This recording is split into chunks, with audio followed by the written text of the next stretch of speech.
warga Dusun 22 Segitiga, Desa Bulu Cina, Kecamatan Hamparan Perak, Kabupaten Deli Serdang, Sumatera Utara, digemparkan oleh penemuan jasad seorang pria berinisial Ra pada Kamis malam, 13 Agustus 2026.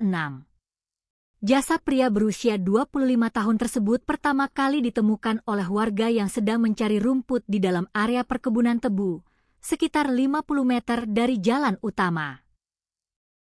Saat ditemukan, korban mengenakan pakaian lengkap berupa kaos putih dan celana pendek biru, namun kondisi kedua kakinya berada dalam keadaan terikat tali plastik.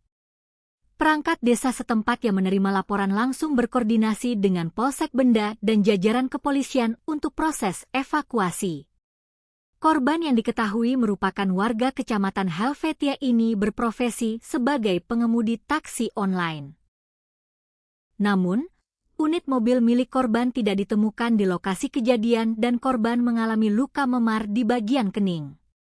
Jasad Ra kini telah dievakuasi ke Rumah Sakit Bayangkara Medan guna kepentingan autopsi.